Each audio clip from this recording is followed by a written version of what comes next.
நான் கிறிஸ்துவுக்கு பைத்தியக்காரன், நீ யாருக்கு? வீண் பெருமை புகழ் ஆஸ்தி குப்பை என்று தள்ளிடு.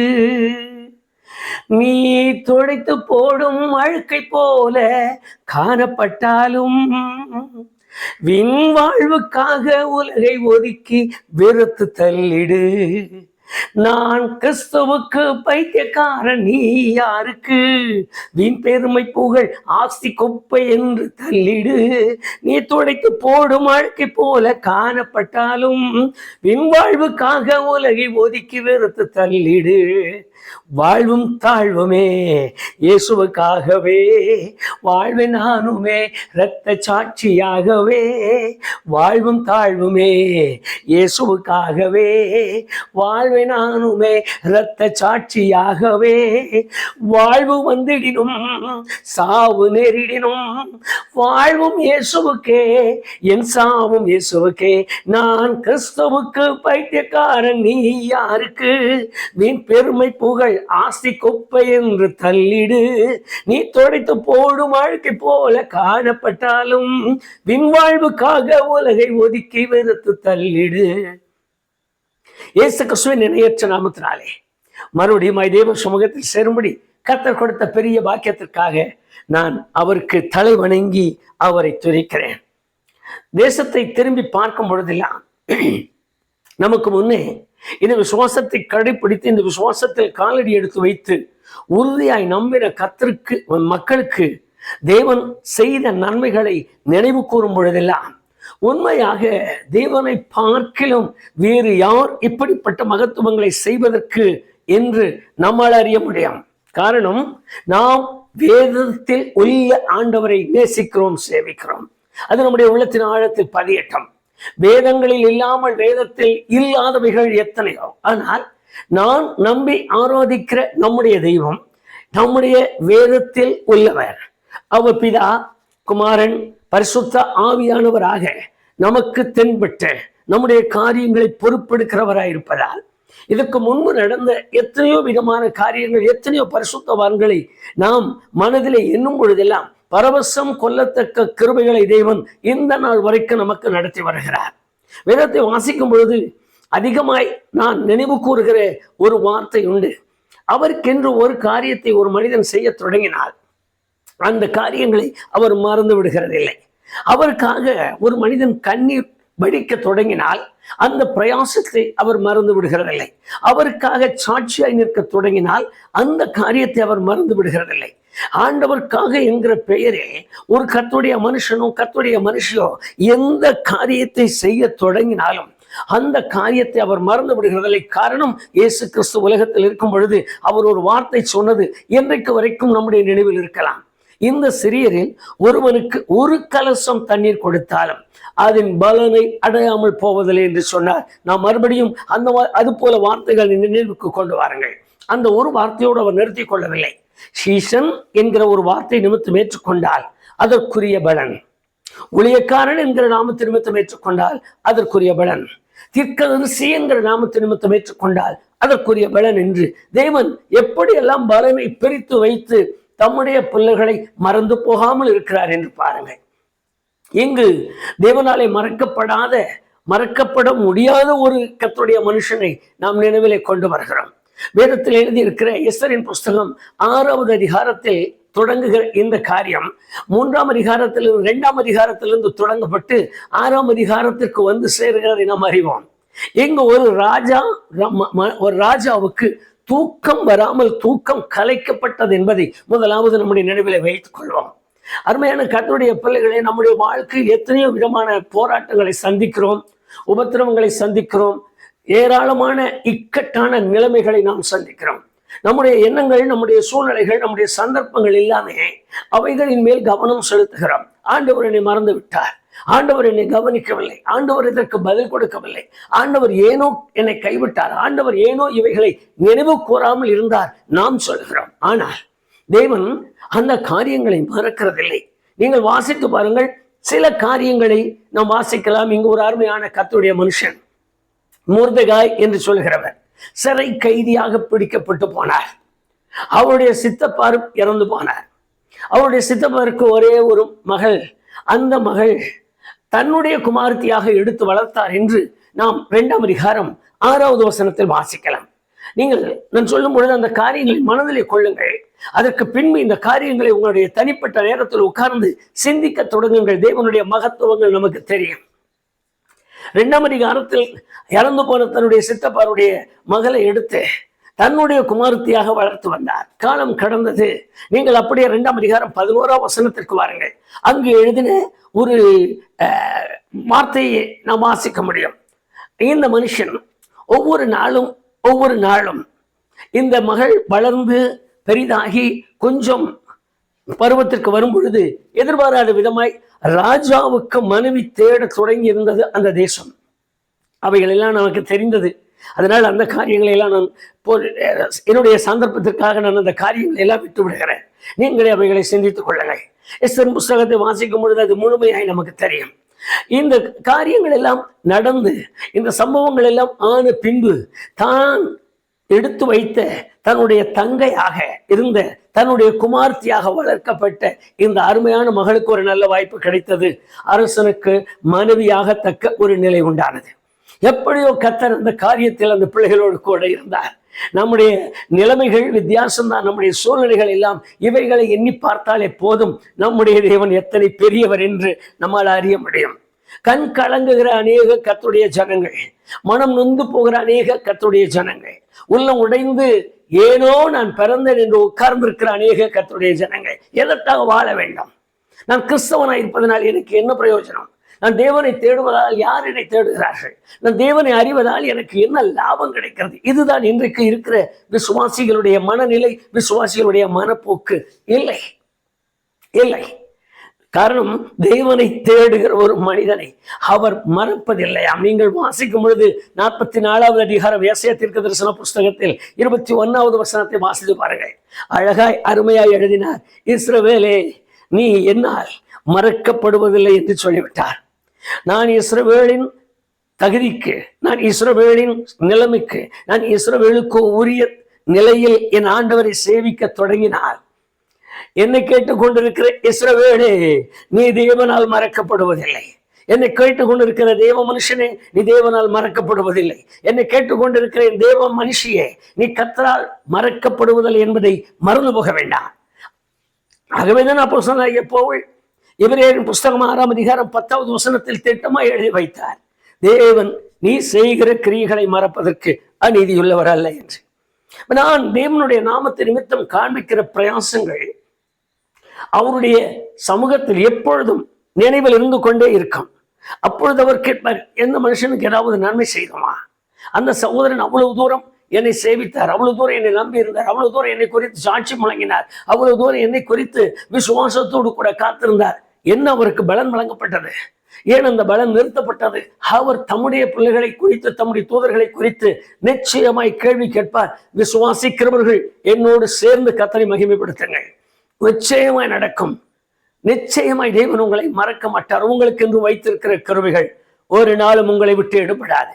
இங்க நடந்த அடுத்த சம்பவத்தை கவனியுங்கள். இந்த மனுஷன், இந்த மகள் அரண்மனைக்கு கொண்டு போகப்பட்ட மாத்திரத்தில் இந்த மனுஷனுடைய ஒரு நிலை, ஒன்று தன்னுடைய சகோதரனுக்கு பின்பு, தன்னுடைய சித்தப்பாவிற்கு பின்பு மகளை எடுத்து தன் குமாரத்தியாய் வளர்த்த விஷயத்தில், குடும்ப காரியத்தில் கவனம் உள்ளவராயிருந்தார். இன்னைக்கு கொஞ்சம் அப்படி யோசிங்க. பக்கத்து குடும்பத்தை குறித்து பக்கம் பக்கமாய் நாம் படிக்கலாம். செய்தியாளன் செய்தி படிக்கிறது போல சொல்லிவிட்டால் என்ன பேசுகிறோம் என்று தெரியாது. எங்கோ நடக்கிற ஒருவர் நமக்கு தெரியும். அரசியல் காரியங்களில் நடக்கிறவருடைய முழுமை தெரியும். வெளிநாடுகளில் நடக்கிறவைகள் தெரியும். வெளி தேசங்களில் நடக்கிறவைகள் நமக்கு தெரியும். பக்கம் பக்கமாய் பேசுவோம், அழகாய் சொல்லுவோம். அவருடைய வரலாறு தெரியும், அப்பா தெரியும், அம்மா தெரியும், அக்கா தெரியும். ஆனா எத்தனை தாய்க்கு, எத்தனை தகப்பனுக்கு தன் பிள்ளைகளை குறித்து தெரியாது, தன் மகனை குறித்து தெரியாது, தன் மகளை குறித்து தெரியாது. என்ன செய்யறாங்கன்னு தெரியாது, எங்க பேசுறாங்கன்னு தெரியாது, எங்க போயிட்டு வந்திருக்காங்கன்னு தெரியாது. அவ்வளவு காரியங்கள் இன்றைக்கு கர்த்தருடைய பிள்ளைகள் கவனிக்க வேண்டியது. எங்கோ பிறந்து எப்படியோ இருந்தது, எப்படியோ விட்டு இருக்கலாம். இது நமக்கு சம்பந்தம் இல்லை, நமக்குன்னு பிள்ளை குட்டி இருக்கு, நம்ம பார்க்கொள்ளலாம் என்று ரெடி இருக்கலாம். ஆனால் இந்த மனுஷன் அதை விடவில்லை. குடும்ப காரியத்தில் முதலாவது கவனம் உள்ளவராய் இருந்தார். இரண்டாவதாக, இந்த மகள் அரண்மனைக்கு கொண்டு போகப்பட்ட பின்பு 11ஆம் வசனத்தை வாசித்து பாருங்கள். 2ஆம் அதிகாரத்தில் ஒவ்வொரு நாளும் அந்த பக்கமாய் போய் தன் மகளுக்கு, தன் குமாரத்திக்கு, தன் தங்கைக்கு என்ன நடக்கிறது என்று கவனித்தாராம். இன்று கொஞ்சம் அப்படி ஒரு சிந்தனைக்கு நம்மை ஆலோசனை பண்ணுங்க. பெற்ற தாய் தகப்பனையே எவ்வளவு நாளைக்கு ஒரு முறை பார்க்கிறோம், கவனிக்கிறோம் என்பதை மனதிற்குள் கொண்டு வாருங்கள். சொந்த சகோதர சகோதரிகளை எவ்வளவு விசாரித்திருக்கிறோம் என்று கவனியுங்கள். போனா எவ்வளவு செலவாகும், பார்த்தா எவ்வளவு செலவாகும், நான் ஏன் பார்க்கறதுனால எனக்கு என்ன வரப்போகுது, ஏன் பிள்ளைகள், ஏன் பையன், ஏன் காரியம், இப்படியெல்லாம் நாம் நடக்கிற இந்த காரியத்தில் கர்த்தருடைய பிள்ளை, நான் என் மகளை, நான் என் தங்கை என் மகளாக எடுத்து வளர்த்தேன். அவள் காலையில் தேவனை தேடுகிறவள், அவள் இரவிலே தேவனை தேடுகிறவள், அவள் நியாயப்பிரமாண புஸ்தகங்களை அதிகமாய் வாசிக்கிறவள், அவளுக்கு நான் ஒவ்வொரு நாளும் கற்றுக் கொடுத்திருக்கிறேன், அவள் படித்திருக்கிறாள். இப்படிப்பட்ட விஷயத்தில் தன் துதி பலிகளை, ஸ்தோத்திர பலிகளை, சமாதான பலிகளை தேவனுக்கு முன்பாக கொண்டு வருகிற என் மகள் இந்த நிலையில் தனக்கு எப்படி இருக்கிறாள்? தேவ சமூகத்தை நோக்கி பார்க்கிறதற்கு அவளுக்கு சந்தர்ப்பம் உண்டா? அந்த சூழ்நிலைகளில் அவள் தன்னை உலகத்திற்கு ஏற்றது போல மாற்றிக்கொண்டாளா? அரண்மனைக்கு ஏற்றது போல மாற்றிக்கொண்டாளா? நம்ம இப்படியெல்லாம் சொல்லிக் இப்படிப்பட்ட காரியங்களை கவனிக்கும் பொழுது அநேக உள்ளங்கள் கசந்த ஒரு நிலைமைக்கு வருகிறதை நாம் பார்க்கிறோம். ஐயா, தான் பெற்று தன் வீட்டில் வளர்ந்த மகன் வேதம் வாசித்தானா என்று கேட்கிற தகப்பன் எத்தனை, தாய் எத்தனை. தன்னிடத்தில் இருக்கிற தன் குமாரத்தி எத்தனை மணிக்கு எழுந்து ஜெபம் பண்ணுமா, இன்றைக்கு என்ன வேத வசனத்தை படிச்சீங்கன்னு சொல்லுகிற கர்த்தருடைய பிள்ளைகள் எத்தனை. எனக்கு தெரியும், பல வருஷங்களுக்கு முன்பு நான் ஒரு வீட்டிற்கு ஊழியத்திற்காக சென்றிருக்கும் போது சாப்பாட்டு வேலை வந்தது. எல்லாரும் சாப்பாட்டுக்கு உட்கார்ந்து விட்டோம். நான் உட்கார்ந்து இருக்கும் பொழுது பிள்ளைகள் 2 பேரும் வந்தார்கள், 2 ஆண் பிள்ளைகள். பிள்ளைகள் உள்ளே வந்தார்கள். எப்ப வந்து சாப்பிடுங்கப்பான்னு சொல்லிட்டாரு. பிள்ளைங்களும் வந்து உட்கார்ந்தாங்க. உட்கார்ந்த மாத்திரத்தில் நாங்க இருக்கிற சந்தோஷத்துல பிள்ளைங்க எங்ககிட்ட பேசிட்டு சாப்பாட்டுல கை வச்சுட்டாங்க. பிசைந்து அள்ளி வாயில போட்டது போனாங்க. அப்பா திடீரென்று, தம்பி டே, கை அசைத்தார். பையன் சாப்பாட்டை அப்படியே உள்ள போட்டு அப்படி நின்று பார்த்தான். இன்றைக்கு எந்த மகன் அப்படி ஒரு தகப்பனுக்கு பயப்படுகிறார்கள் என்று பாருங்க. அப்ப கேட்டாரு, இன்னைக்கு வேத வசதியா படிச்சப்பா, அந்த என்ன வசனம் சொல்லாம சாப்பிட்டியப்பா? பையன் எழுந்து நின்றான். ஒரு 4-5 வசனங்கள் மனப்பட, அதற்கு மனப்பட அந்த படித்ததனுடைய கருத்துக்களை அவன் அப்படியே சொல்லிவிட்டான். சாப்பிடுப்பான்னு சொல்லிட்டான். தம்பி டே நீடா. அடுத்த மகன் எழுந்தான். அப்போ காலையிலிருந்து எனக்கு கொஞ்சம் அலசல்ப்பா, நான் படிக்கல. சரி, இப்போ ஒன்றும் அவசரம் இல்லைப்பா, அதை படிச்சுட்டு அந்த மனப்பாட வசனத்தை மட்டும் படித்து சொல்லிட்டு நீ சாப்பிடுங்கன்னு சொன்னார். பையன் எழுந்து போய் படித்து சொல்லிவிட்டு சாப்பிட்டான். என் கண்கள் கண்ட காட்சி. என் அன்பு சகோதர சகோதரிகளே, எத்தனை குடும்பத்தில் பெற்றோர்கள் பிள்ளைகளை இந்த விதமாய் வளர்த்த தொடங்கி இருக்கிறோம். இங்கு பாருங்கள், இந்த முருதகாய் ஒரு அரசனுக்கு தூக்கம் கலைந்திருக்கிறது ஒரு ராத்திரி. இந்த அரசன் தூக்கம் கலைந்ததனுடைய காரியத்தை பிறகு நாம் இதிலே வாசிக்கலாம். எத்தனை தகப்பன், எத்தனை தாய், எத்தனை பெற்றோர்கள் பிள்ளைகளை ஜெபிக்கிற காரியங்களில், வேதம் வாசிக்கிற காரியங்களில், துதிக்கிற காரியங்களில், சோதரிக்கிற காரியங்களில் கீப்போடு கற்றுக் கொடுத்துட்டு இருக்காங்க. அது தெரியும், கித்தார் கற்றுக் கொடுக்குறாங்க, அது தெரியும், இசைக்கருவிகளை எல்லாம் கற்றுக் கொடுத்துருக்காங்க, மத்தால் அடிக்கிறதுக்கு, ட்ரம் அடிக்கிறதுக்கு. ஆனால் ஜெபிக்க தெரியாது, வேதம் வாசித்ததில்லை. ஒரு வேதத்துல ஒரு புஸ்தகம், ஒரு வசனத்தை சொன்னால் எங்கேயோ தேடிட்டு இருப்பாங்க. ஆராதனையில உட்கார்ந்துட்டு ஒழுக்கமா ஆண்டவரை தேடுறதில்லை. என்ன பிரசங்கம் பண்றாங்கன்னு கேட்கறது இல்லை. தனிப்பட்ட முறையில் எவ்வளவு குறைவுகள் இருக்கிறது என்று பாருங்கள். இங்கு ஒரு மனிதன் ஒரு மகளை எடுத்து வளர்த்தார். அந்த மகளை கொண்டு போய் அவர் சாதாரணமாய் விட்டுவிட்டு நாடோறும் என்ன நடக்கிறது என்று கவனித்தாராம். உங்களுக்கும் எனக்கும் இந்த பொறுப்பு மிகுந்த காரியத்தை தேவன் கொடுத்திருக்கிறார். என்னை கேட்டுக்கொண்டிருக்கிற எனக்கு அருமையான தெய்வ ஜனமே, கடைசி காலத்தில் வாழ்ந்து வருகிறோம். முதலாவது நம்முடைய குடும்பத்தின் காரியம் நம்முடைய தலையின் மேல் இருக்கிறது என்பதை மறந்து விட வேண்டாம். மூன்றாவதாக இங்கே வாசித்து பாருங்கள். இந்த மனிதன் சிறைச்சாலையிலிருந்து சிறை கைதியாய் பிடிக்கப்பட்ட முருதகாய். ஆனால் இங்க நடந்திருக்கிற சமூகம் ஒரு மனிதனை வணங்க வேண்டும். 3ஆம் அதிகாரம் 2ஆம் வசனத்தில் வாசித்து பாருங்கள். ஒரு மனிதனை அந்த அரசன் உயர்த்தினான், மேலே கொண்டு போய் விட்டான். அந்த மனுஷனை வணங்க வேண்டும், அந்த மனுஷனை நமஸ்கரிக்க வேண்டும். எல்லாரும் அதை செய்ய வேண்டும் என்ற உத்தரவு பிறப்பிக்கப்படுகிறது. எல்லாரும் நமஸ்கரிக்கிறார்கள், சேவிக்கிறார்கள். ஆனால் இந்த கர்த்தருடைய மனுஷன் அவரை வணங்கவும் இல்லை, நமஸ்கரிக்கவும் இல்லை. அதற்காக முரண்டு பிடித்து இருக்க வேண்டும் என்று நான் இப்பொழுது பிரசங்கிக்கவில்லை. இதை ஒரு பெரிய விமர்சனமாக்க வேண்டாம். நான் சொல்லுகிற காரியங்களை ஒற்று கவனியுங்கள். ஆயுத பூஜை நடக்கிறது, பூஜைகள் எத்தனையோ நடக்கிறது, எத்தனையோ விக்கிரக காரியங்கள் நடக்கிறது, கர்த்தருக்கு பிரியமில்லாத எத்தனையோ செயல்கள் இருக்கிறது. ஒரு முறை நண்பர்களோடு சேர்ந்து இதற்கு எனக்கு சம்பந்தப்படாதையா, இது என் தேவனுக்கு ஒத்துக்காத காரியம் என்று சொல்லி நான் என்றாகிலும் விலகி இருக்கிறேனா என்று மாத்திரம் பாருங்கள். அது எப்படிங்க, 10ஓட 11 இது ஒண்ணு. அந்த வார்த்தையை தான் எனக்கு சொல்ல தெரியுமே தவிர, என் ஆண்டவருக்காக இது அவருக்கு பிடிக்காதுங்க. நான் அதை செய்யக்கூடாது. நாங்கள் ரட்சிக்கப்பட்டவர்கள், நாங்கள் ஜீவனுள்ள தேவனை சேவிக்கிறவர்கள் என்று சொல்லி நான் வெளிப்படுவதற்கு என்னால் முடிந்ததா? அந்த ஒரு காரியத்தை மாத்திரம் சிந்தியுங்கள். வேறு காரியங்களை எல்லாம் பிறகு பார்க்கலாம். கர்த்தருக்காக என்ன செய்திருக்கிறோம்? ஆண்டவருக்காக நான் காண்பிக்கிற அன்பின் பிரயாசங்கள் ஒன்றும் மறக்கப்படுவதில்லை. அது அவருடைய சமூகத்தில் அப்படியே நிற்கும். வேதத்தை வாசித்து பாருங்கள். கொஞ்சம் அர்ப்பணத்தை அதிகமாக்குங்கள், ஒப்பு கொடுத்துதலை அதிகமாக்கி கொடுங்கள். தேவனை தேடுகிற விஷயத்தில் முழுமையாய் தேடுவதற்கு உங்களை விட்டு கொடுங்கள். இந்த வேதம் சொல்லுகிற அடுத்த ஒரு காரியத்தையும் அப்படியே கவனியுங்கள். 4ஆம் அதிகாரம் 1வது வசனத்தை பாருங்கள். அங்கு எழுதியிருக்கிற அந்த வார்த்தை, திடீரென்று அரச சபையிலிருந்து ஒரு சட்டம் பிறப்பிக்கப்படுகிறது. இந்த சட்டத்தின் மேன்மை தேசத்திற்குள் இருக்கிற தேவனுடைய ஜனங்களாய் காணப்படுகிறவர்களை நிக்கிரகம் பண்ண வேண்டும் என்று. அங்கங்கே அழிவு, தேசத்தில் ஒரே சமயத்தில் சட்டம், அங்கங்கே அழிவு, அங்கங்கே அடிக்கப்படுகிற ஒடுக்கப்படுகிற நிலை உருவாகிவிட்டது. தேவ ஜனங்களுக்கு ஆதரவு இல்லை, தேவ ஜனங்களை கேட்பார் ஆள் இல்லை, தேவ ஜனங்களை தப்புவிப்பார் ஆள் இல்லை, தேவ ஜனங்களோடு போராட ஆள் இல்லை, தேவ ஜனங்களுக்காக பரிந்து பேச ஆள் இல்லை, தேவ ஜனங்களுக்காக அரசனை பார்த்து கெஞ்சுவதற்கு ஆள் இல்லை. பரிதாபமான ஒரு நிலையில் அங்கே எல்லா இடங்களிலும் கூக்குரல், எல்லா இடங்களிலும் ஓட சத்தம், எல்லா இடங்களிலும் மரணம், எல்லா இடங்களிலும் அடக்கம் ஆரம்பித்து விட்டது. இதை காதிலே கேட்டவுடனே இந்த மனிதன் எங்கோ அடிக்கப்படுகிற ஜனங்களுக்காக, எங்கோ கொல்லப்படுகிற ஜனங்களுக்காக தான் ரெட்டுடுத்தி சாம்பலிலே உட்கார்ந்து அழுகத் தொடங்கினாரா. கர்த்தருக்கு ஸ்தோத்திரம் உண்டாகட்டும். இன்றைக்கு இருக்கிற நிலைமைகளை எல்லாம் அருமையான கர்த்தருடைய பிள்ளையே, நான் சொல்லுவது நீ செய்தாயா நீ செய்தாயா என்று கேட்கவில்லை. நான் சொல்லிக் கொடுக்கிற ஒரு பெரிய காரியங்கள், நான் ஆண்டவருக்காக இப்படிப்பட்ட அனுபவம் நிறைந்த ஒரு வாழ்க்கையை தொடங்கி இருக்கிறேனா, அதை மாத்திரம் கவனிங்க. ஆண்டவருக்காக நான் இப்படிப்பட்ட ஒரு அனுபவம் நிறைந்த வாழ்க்கைக்கு என்னை விட்டு கொடுத்திருக்கிறேனா, என்னை அனுமதித்திருக்கிறேனா? இப்படி கர்த்தருடைய ஜனங்களுக்காக, கர்த்தருடைய பிள்ளைகளுக்காக, பலவீனப்பட்டவர்களுக்காக, நோயாளிகளுக்காக, அது தாராளமா சொல்லுவாங்க, அவங்க நம்ம ஆளு இல்லைங்க, அவங்க நம்ம சபை இல்லை, அவங்க நம்ம இல்லை, அவங்களுக்கெல்லாம் அங்க இருக்காங்க, இல்லை அவங்க பார்த்துக்குவாங்க, நம்ம காரியத்தை நம்ம பார்த்தாலே போதும். இது இன்றைக்கு நம்முடைய உள்ளங்களில் எழுந்திருக்கிற ஒரு நோக்கமான காரியம்.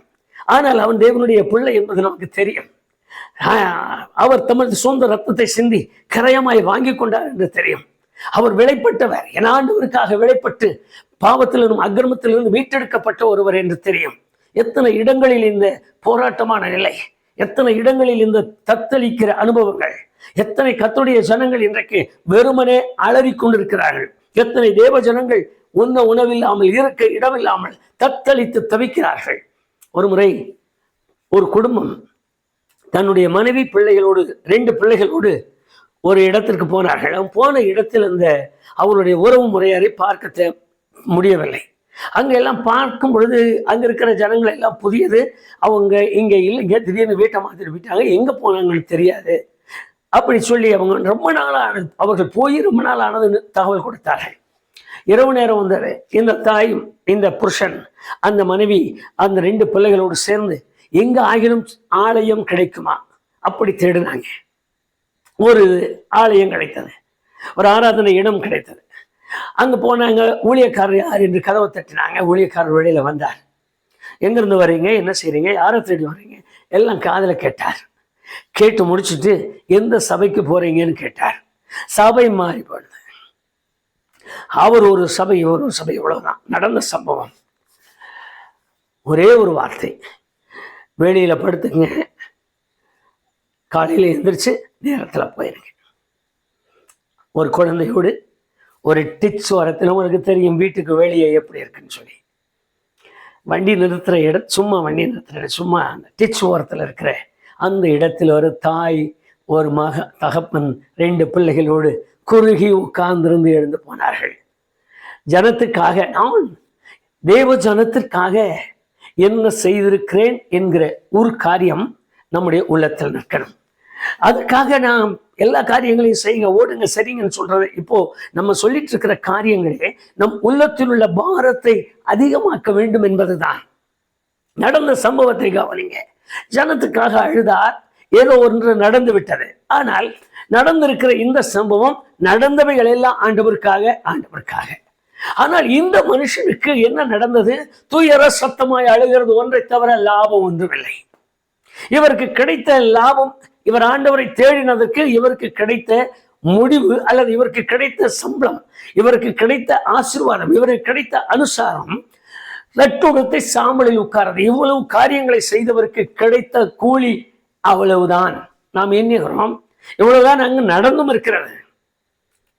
ஒரு நாள் ராத்திரி அரசனுக்கு தூக்கம் வரவில்லை. எஸ்தர் 6ஆம் அதிகாரம் 1ஆம் வசனத்தை வாசித்து பாருங்கள். அரசனுக்கு தூக்கம் வரவில்லை. கர்த்தருக்கு ஸ்தோத்திரம். இந்த வாசலில் இருக்கிற மொர்தெகாய் அரசனுடைய உயிரை காப்பாற்றி இருக்கிறார் பல நாட்களுக்கு முன்பு. வேதத்தை வாசிக்கும் பொழுது விவரமாய் சொல்ல முடியவில்லை. பல நாட்களுக்கு முன்பு அரசனுடைய உயிரை காப்பாற்றி இருக்கிறார். காப்பாற்றி இருக்கிற இந்த மனுஷன் கர்த்தருக்காக இவைகளை செய்திருக்கிறார். தன் குடும்பத்தையும், தன் பக்தியையும், தன் விசுவாசத்தையும் விட்டு கொடுக்காமல் வாழ்ந்திருக்கிறார். வாழ்ந்ததினுடைய பிரதிபலன், அரண்மனைக்கு வெளியே வாசலில் உட்கார்ந்து 2 கையை ஏந்தி அழுகிறதை தவிர வேறொரு பாக்கியம் கிடைக்கவில்லை. மறுபடியும் நான் வேத வசனத்தை உங்களுக்கு சுட்டி காட்டுகிறேன். 44வது அதிகாரம் எஸ்ஏ தீர்க்கதரிசன புஸ்தகம் 21வது வசனத்தை வாசித்து பாருங்கள். இஸ்ரவேலே, நீ என்னால் மறைக்கப்படுவதில்லை. இஸ்ரவேலே, தேவனுடைய மனுஷனே, ஆண்டவருக்கென்று நீ செய்திருக்கிற ஒன்றும் அவர் மறந்து விடுவதில்லை. ராத்திரியில் தூக்கம் வரவில்லை. ஆனால் விழுந்தால் இந்த மனுஷனுக்கு தூக்கு மரம் தயாராகிவிட்டது. இவர் தூக்கில தொங்க போகிறார். இதுதான் இவருக்கு கிடைத்த பிரதிபலன். காலையில் இன்றைக்கு இதுவரைக்கும் கிடைத்த பலன் சாம்பலில் உட்கார்ந்து அழுவது. இதற்கு மேல் கிடைக்க போகிற பலன் காலையில் அவர் தூக்கில தொங்க வேண்டும். இப்படிப்பட்ட ஒரு கட்டாயமான நிலை. காலையில் தூக்கில தொங்க போகிறார். அன்றைக்கு ராத்திரி அரசனுடைய தூக்கம் கலைக்கப்பட்டது. வேதத்தை வாசித்து பாருங்கள், நீர்த்தியான வேத பகுதிகள். அரசனுக்கு தூக்கம் வரவில்லை. படுத்து பார்க்கிறான், நிமிர்ந்து பார்க்கிறான், கூத்தாட ஆட்களை வைத்து பார்க்கிறான், பாட வைத்து பார்க்கிறான், ஆட வைத்து பார்க்கிறான். ஏதாவது ஒரு விதத்தில் தனக்கு தூக்கம் வரும் என்று அவன் தனக்கு உண்டான எல்லாம், தன்னுடைய முடிந்த எல்லாவற்றையும் அவன் செய்து பார்க்கிறான். வேதம் சொல்லுகிறது அவனுக்கு தூக்கம் வரவில்லை. கடைசியில் இந்த புஸ்தகத்தை எல்லாம் எடுத்து வைங்க, அதுலாவது ஏதாவது ஒன்று படிங்க, கதையை படிங்க. இப்படி சொல்லுகிறது போல அந்த அரசன் கட்டளையிட புஸ்தகங்கள் திறக்கப்பட்டது. எடுத்து வாசிக்க ஆரம்பிக்கும் பொழுதே மொர்தெகாய் அரசனை காப்பாற்றினார். இந்த வார்த்தையை அரசன் காதுகளிலே கேட்டான். திடீரென்று அவன் கண் விழித்தவனை போல கேட்கிறான், அந்த மொர்தெகாய்க்கு ஏதாவது ஒண்ணு செய்து கொடுத்தீங்களா? ஒண்ணுமே செய்யலையா? உங்களையே காப்பாத்தி இருக்கிறாரு, அவருக்கு எந்த காரியமும் செய்யல. இப்ப அந்த மொர்தெகாய் என்ன செய்யறார்? அங்க சாம்பல்ல உட்காந்து கிடக்கிறாரியா, இடுப்புல ரட்டை உடுத்திட்டு சாம்பல்ல உட்காந்து ஒவ்வொரு அழுதுட்டு இருக்கா. ஏன் அழுகிறான் என்னன்னு நமக்கு தெரியல. கர்த்தருக்கு மகிமை உண்டாகட்டும். ராஜாவினுடைய காரியத்தை இதற்கு பின்பு நீங்கள் வாசித்து பார்த்துக் கொள்ளுங்கள். என்னோடு கூட இன்றைக்கு தெய்வ சமூகத்தை நோக்கி பார்க்கிற கர்த்தருடைய பிள்ளையே, உங்களுக்கென்று தேவன் வைத்திருக்கிற கிருபைகளை நீங்கள் அனுபவிக்க வேண்டும் என்பதற்காக தேவன் யாரையெல்லாம் செயல்படுத்த விரும்புகிறாரோ அவர்களுக்கெல்லாம் முடிந்தால் தூக்கத்தையும் கெடுத்து விடுவார். முடிந்தால் அவர்கள் கூட்டையும் கலைத்து விடுவார். முடிந்தால் அவர்கள் உணர்வடையத்தக்கதான கிரியைகளையும் செய்வார். அது வரைக்கும் நீ பயப்பட வேண்டாம். ஒரு காரியமும் மறக்கப்படாது. ஒரு மனுஷன் தேவனுக்காக வாழ்ந்த ஒரு மனுஷன் ஜீவனை பெற வேண்டும் என்பதற்காக சரியான நேரம் வரைக்கும் காத்திருந்தார். சரியான நேரம் வரைக்கும் தேவன் பொறுத்திருந்தார். அவனுடைய ஜீவனுக்கு ஆபத்து என்று அறிந்தவுடன், காலையிலே அவன் ஜீவனுக்கு ஆபத்து என்று அறிந்தவுடன் இரவிலே தேவன் அரசனின் தூக்கத்தை கெடுக்க தொடங்கினார். அரசனுக்கு தூக்கம் கலைந்தது. அரசன் மொர்தெகாயை நினைவு கூறுகிறார். நீ செய்து கொண்டிருக்கிற என்ன காரியங்களை எல்லாம் கவனித்து பாருங்கள். ஆண்டவருக்காக, இயேசு என்கிற பெயருக்காக, நித்திய ஜீவன் என்கிற மேன்மையான மகிமைக்காக, என்ன சுருக்கமாய் சொல்கிறேன், ஆத்தும ரட்சிப்பிற்காக, தேவ ஜனங்களுக்காக என்னென்ன காரியங்களை பிரயாசப்பட்டு காட்ட தொடங்குகிறோமோ அந்த பிரயாசங்களை அவர் மறந்து விடுகிறதில்லை. அது அரசனை ஆனாலும் தேவன் தமது வல்லமையை விளங்க பண்ண ஆரம்பித்து விடுவார். மனம் சோர்ந்து போகாதீர்கள். ஒரு காரியத்தை குறித்து கலங்க வேண்டாம். என்ன செய்திருக்க, ஆண்டவருக்காக எதை செய்தேன், அதை செய்தேன், இப்படி நடந்தது, அப்படி நடந்தது, என்னை அவர் கைவிட்டார், என்னை மறந்து விட்டார். இல்லை, மறக்கவும் மாட்டார். அவர் சொல்லும் பொழுது சொல்லுகிறார், நான் உன்னை விட்டு, யோசுவா 1ஆம் அதிகாரத்தில் வாசித்து பாருங்கள், நான் உன்னை விட்டு விலகுவதும் இல்லை, உன்னை கைவிடுவதும் இல்லை. ஒரு நாளும் உன்னை விட்டு விலக மாட்டேன், ஒருபோதும் உன்னை மறந்து போக மாட்டேன். எப்பொழுதும் உன் நினைவா இருந்து எப்பொழுதும் உன்மேல் கவனமாயிருக்கிறேன். என்ன செய்திருக்கிறாய்? நீ உன் விசுவாசத்தை காத்துக்கொண்டாய். நீ உன் குடும்பத்தின் மேல் அக்கறையுள்ளவனாய் இருந்தாய். 3வது, உன் பிள்ளைகளை எவ்வளவு நேர்த்தியாக நடத்த வேண்டுமோ அவைகளை நடத்தினாய். 4வது, உன் ஜனத்துக்காக நீ படுகிற பாடுகள், உன் ஜனம் ரட்சிக்கப்பட வேண்டும், உன் ஜனங்கள் எப்படி ஆகிலும் என் நாமத்தின் மகிமைக்காக நீ காண்பிக்கிற பிரயாசங்கள், அவைகள் எல்லாம் என் நினைவில் இருக்கிறது என்று தேவன் இன்றைக்கு உங்களையும் பார்த்த அதே வார்த்தையை தான் சொல்லுகிறார். கண் கலங்குகிற, மனம் உடைந்து போய் நொந்து போயிருக்கிற, வேதனையினால் சிக்கி தவிக்கிற, என்னை பார்ப்பதற்கு, கேட்பதற்கு, என்னை விசாரிப்பதற்கு ஆண்டவர் ஏனோ மறந்து போறார் என்று எண்ணுகிற எந்த கர்த்தருடைய மனுஷனானாலும் சரி, உங்களுக்கு நான் சொல்லுகிற ஒரே ஒரு காரியம், உங்களுக்கு நன்மை செய்யும் வரைக்கும், எந்த இடத்தில் உங்களுக்கு நன்மை உண்டாக வேண்டுமோ அந்த இடத்திலிருந்து நன்மையை புறப்பட பண்ணும் வரைக்கும் அவரும் தூங்குவதும் இல்லை, உறங்குவதும் இல்லை, மற்றவர்களையும் தூங்க விட மாட்டார். காரணம், நீ அவருடைய பிள்ளை, நீங்கள் அவருடைய பிள்ளை. உங்களுக்குள் ஓடுவதும், உங்களுக்குள் இருப்பதும், உங்களுக்குள் வாழ்வதும் அவராய் இருப்பதால் அந்த காரியத்தை செய்யாமல் அவர் தவறவே மாட்டார். அவருடைய கையில் திரும்ப ஒரு முறை நம்மை ஒப்பு கொடுக்கலாமா? நல்ல பிதாவே, இன்றைக்கு நம்முடைய பிள்ளைகளோடு இந்த வார்த்தைகளை நாங்கள் பகிர்ந்து கொள்வதற்கு கொடுத்த பெரிய கிருபைக்காக உம்மை துதிக்கிறேன். ஆண்டவரே, யாரெல்லாம் இந்த வார்த்தைகளை கவனமாய் கேட்டு இந்த வார்த்தைகளுடைய காரியங்களை அறிந்து கொண்டு நான் விட்டு போன பாகங்களை வேதத்திலே வாசித்து அவைகளை மறுபடியும் நினைவிற்கு கொண்டு வந்து ஆண்டவரை நோக்கி பார்க்கிறார்களோ, ஒவ்வொருவர் மேலும் கண்ணோக்கமாயிரும். யாருடைய வாழ்க்கையில் எங்கு பலவீனம், எங்கு சோர்வு, என்ன ஆசீர்வாதம் குறைவு, என்ன காரியமாய் அவர்கள் உடைந்திருக்கிறார்கள், என்ன காரியமாய் நொந்திருக்கிறார்கள், என்ன காரியமாய் மறுபடியும் தலை நிமிர்ந்து நடக்க முடியாமல் இருக்கிறார்கள் என்று ஒற்ற கவனிப்பதாக உம்முடைய பிள்ளைகளுக்கு விரோதமாய் எழும்புகிற எதுவானாலும் கர்த்தாவே, இன்றைக்கு நாங்கள் வாசித்தது போல எந்த இடத்திலிருந்து நன்மை புறப்பட வேண்டுமோ அந்த இடத்திலிருந்து நன்மையை புறப்பட செய்வதற்காக நீர் உம்மை குறித்து வேதம் சொல்கிறது, இரவு பகல் தூங்காதவராய் இருக்கிறீர் என்று. அப்படிப்பட்ட அந்த மேன்மை உம்முடைய பிள்ளைகளுக்கு உண்டாகும்படி, அப்படிப்பட்ட அந்த மேன்மை உம்முடைய பிள்ளைகளை ஆட்கொள்ளும்படி அவர்களுக்கு கிருபை தருவீராக. மாத்திரமல்ல, இந்த மனிதனை போல தன்னையும் தன் குடும்பத்தையும் உமது நாமத்தின் மகிமைக்காக காத்து கொள்ளுகிற, விசாரிக்கிற நல்ல உணர்வு உண்டாக்கி தாரும்.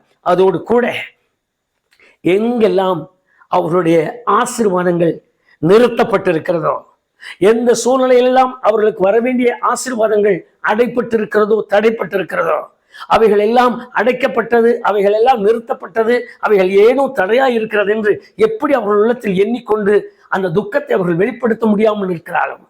அந்தந்த இடங்களில் உள்ள ஆசீர்வாதங்கள் இந்த இரவு புறப்படும்படியாய் கிருபைத்தார், அவர்களுக்கு உண்டாகும்படி கிருபைத்தார். அந்த ஆசீர்வாதத்தை அவர்கள் உற்று கவனித்து தங்கள் அனுபவத்தில் அவர்கள் கொண்டு வரத்தக்கதாக நீர் மேன்மையை விளங்க பண்ணும். அடைப்பட்ட அத்தனை ஆசீர்வாதங்களும் புறப்படட்டும், தடுக்கப்பட்ட அத்தனை ஆசீர்வாதங்களும் உடைய பிள்ளைகளுக்கு உண்டாகட்டும், மேன்மை அடையும்படி செய்வீராக. மொர்தெகாயின் தேவன் உம்முடைய பிள்ளைகளோடு கூட இருந்து இரவு பகலாய் காத்துக்கொள்ளும், ஆசீர்வதியும், ஆறுதல் படுத்தும், சமாதானத்திற்குள்ளாக்கும்.